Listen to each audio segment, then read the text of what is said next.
You know, more than anything, this vlog is the documentation of my life. It's a vlog. It's not a car life channel. It's not a gig economy channel or anything else like that.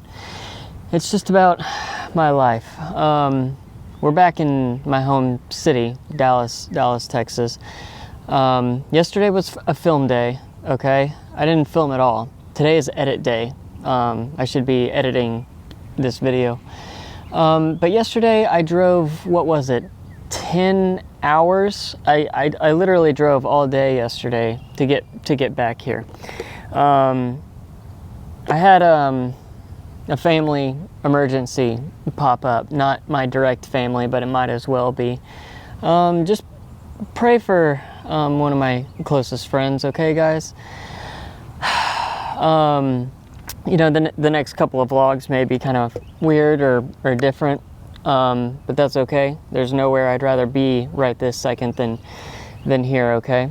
So anyways, I asked y'all to ask me some questions. I feel like this is gonna make my life a lot easier just to edit this video, and since I can't provide y'all value production-wise, I figured I'd answer some of y'all's questions in return to bring y'all value. So, all right, first question. Not sure if y'all can see that, but it's from Gavi. She asked, what's your best memory as a YouTuber? It's just being able to meet the fans and the subscribers and the viewers of the videos. I love just, you know, accidentally running into y'all and being able to just have a conversation with y'all. I think ultimately that's like my favorite memory throughout this whole entire journey. Okay, Sly asked, what's been your favorite place that you visited so far in your travels?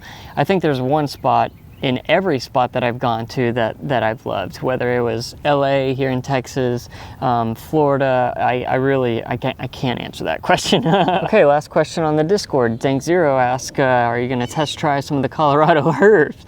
You know, I'd like to, and I am a complete supporter in Mary Jane, and believe in what it can do for people. You know, I haven't smoked or done anything like that in years. I'm not opposed to it, but at this current time in my life, I'm trying to do the recovery thing, and you know, it pisses me off, but apparently I need to be practicing complete abstinence, so that's kind of where I'm at with that. Moving on to Instagram, our boy Joseph that we saw out in Colorado asked, does it ever get lonely on the road all the time, and do you ever lose motivation? Every single day I lose motivation. I've just got to pick myself and continue to put one foot in front of the other. That's what's gotten me as far as I have, taken it one day at a time, sometimes every 5 minutes at a time. But as far as getting lonely, you know, I'm pretty introverted. I prefer to actually be alone, and so I don't necessarily get those feelings of loneliness, but that's also a lie, because I've discussed it on the channel a lot of times. You know, sometimes I just wish that within traveling, I could just go and see a friend real quick, or I had a companion or a girlfriend or something, or much less an English bulldog. Whoa, that squirrel is right next to me. Holy crap. What's up, dude? Speaking of companion and wanting a dog, our boy Eric out in California asked, when am I gonna get a bulldog? You know, bulldogs are basically the opposite of me. They're pretty lazy and not athletic, you know? And I feel like it would just kind of get in the way of me being productive in life right now. I feel like it's not going to be until I settle down and actually get a place and a little bit more stationary before I get a dog, you know. Next question is from our talented skateboarding friend Eric out here in Dallas. Do you ever Dutch oven yourself in the car? 24/7, all the time. And it does not smell good. And I'm trapped in my own car. I basically suffer, like, consistently. Official Jokins guy, don't know how to say your name, but will you ever get a house and settle down? Probably, yeah, of course. You know, once I get burnt out of what I'm doing right now, but I have no desire to stop what I'm doing right now. I still love it, and so. FlashFred10, I think, asked if I've ever timed a 1 mile. Oh my God! FlashFred10 with the 1 mile time. No, I haven't, but I will soon, and I'll send it to you. Face4 Reels asked, name your favorite city and/or state. Texas, I'm going to be kind of biased here, but it's just, Texas is kind of my comfort zone, whether it's Dallas or Austin. Both beautiful cities, and there's just a lot to do. Just another girl dad asked, of all of the people you've met since you started car life, who has made the biggest impact on you? I would say two people. One is Jonah Fahari. If it wasn't for him, I wouldn't be doing the whole entire car life thing. And then going backwards a little bit from car life, when I first started the channel, it was because of my friend Dustin. Shout out Dustin. Without Dustin, the YouTube channel wouldn't have been created. So those two guys, pretty sure it's this box right here, 93 Stoke ask, among probably 100 other people, when am I coming back to California? I don't know why I have to answer this question so many times. I mean, I don't know. I'm not really worried about it right this second.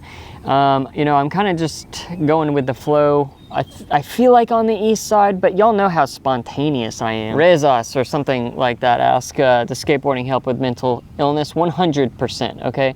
I should actually probably go and skate right after filming this video, or at least go for a run, but definitely skateboarding has impacted my life in a positive way. Even growing up, that was like one of the ways I would cope with all of my mental illnesses, so definitely. Runaway Road Dog, really good question. What has helped you grow your YouTube and social media the most? Number one, consistency, okay? Consistency. Number two, I would say collabs, but honestly, not really. I think the main thing is taking the time to really find a niche that people can learn off of. You know, I accidentally found that for this channel. It ended up being car life, you know what I mean? So basically just keep this in mind. Find a niche that you really enjoy and figure out a way to provide value to people in a way that no one else is. The Meg Rye, that's our girl right there, okay? Go and subscribe to Meg right here.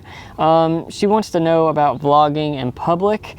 You know, I have really bad anxiety and I'm introverted, but I've noticed what helps me is, like you say, you kind of just got to go out and do it. And as cliche as it sounds, the more you do it, the easier it becomes. But it's definitely situational for me. Like in the last video, I walked into Sugar's with my camera in front of all of these people, but I knew it was okay because they said I could come back to film, okay? It would be really tough for me to do that if I just went into a random restaurant where there's people I didn't know. Would I still do it? Yes. You know, you just kind of just got to grow some balls, basically, okay? And I'm telling myself that too. I'm not trying to be rude here, you know? Like and subscribe if you haven't already. Encrypted Soul right here. We're moving on to the community tab on YouTube. Has the Prius helped cut down expenses, saving money? Absolutely, okay? The gas, phenomenal. I've saved a ton of money just on gas alone. And then the biggest game changer though was just the climate control in the Prius. I've been able to sleep comfortably every single night since buying that car. Okay, Hector Tovar, I'm not offended by your question at all, by the way. It's a good question. Do you ever plan on getting a regular job somewhere? My honest answer is no. I'm gonna try my absolute hardest not to. You know, this is my job. YouTube is my job. But it only pays about half the bills right this second, you know? That's why I just do things on the side, like gig economy, to hold my crap together, because ultimately the main goal is to provide value to y'all. If I had a regular job, it would get in the way of me providing the value. And so that's why I do gig economy, you know what I mean? You want your coffee? Yeah, I see he wants to tweak out on the coffee. Derek Foylet asked, would you ever consider taking time to do some camping or backpacking on this channel? Absolutely not, okay? Funny story, I used to be in Boy Scouts. I absolutely hated it. My dad was the scout leader, and you know, I'm happy he put me through it, but I am so not, I can't do, I'm a city slicker, guys, okay? The last thing I want to really do, I mean, if it's a one-day type of thing, or one night chilling with my homies at a campfire, that's one thing, but I don't, you know, I'm just like the weirdest, bougiest car lifer there is, okay, basically, bottom line. Joe Norman asked about, you know, actually cooking. I don't have time for that, and I don't want to clean it up, and you know, I don't have the room in my car. But more importantly, I just don't want to. It's a lot easier for me to just go and grab something to eat and get back to work, you know what I mean? Brent Eats Heat. First recovery question, thank you. I wish there were more of these. You got 4.5 years clean, congratulations. And what was the hardest step for me? Through the 12 steps, there's the step that deals with character defects and working on myself, because yeah, it's just the toughest, because I have a hard time dealing with those and learning how to, you know, overcome them. Sir Mike the Great, another recovery question, thank you. Do you think addiction ever goes away? This is a huge question in recovery and even outside of recovery. I think it just depends on the individual. Some people, I do believe, have the disease of addiction, and then there's some of us that are just, I guess, bingers, where we have a certain time period in our lives where one way or another something affects us, and we just binge out on any particular drug, and then we stop after like a week or two, maybe a month, maybe a year, and then we can just go out about our lives and be completely okay. But I also understand that that's not the case for you know, a lot of other addicts like myself. I can't just do that. I do, you know, every single day. I've been clean for over 3 years from meth, and every single day I think about it, and I believe that I have the disease of addiction. And so yeah, I think it just comes down to the individual, honestly. Ben Tovar asked about any plans on going to the Iced Coffee Hour podcast for a second episode. I'd be down. Ultimately, that's up to Graham and maybe Jack. You know, I've stayed in contact with Jack. Graham's just a super busy guy, and I'm just blessed to have even gone on there once. So Mariah Dutilly, guys, I'm sorry if you can't see my phone, but she asked if I've noticed any difference in pay and amount of orders on DoorDash. On any gig economy app, I've seen a downgrade in payment. It's definitely not what it used to be. You know, I've actually been looking into other alternatives as far as gig economy goes. Just like not driving with food. Like I know with Uber and Lyft and everything, they make significantly more money doing rideshare than they do dealing with food. And so I would honestly just, you know, continue to do what you're doing, but also look into other ways to make money as well. And yeah, because I'm trying to figure that out myself, you know. Sean Beers asked that I should maybe get a real estate license. I tried.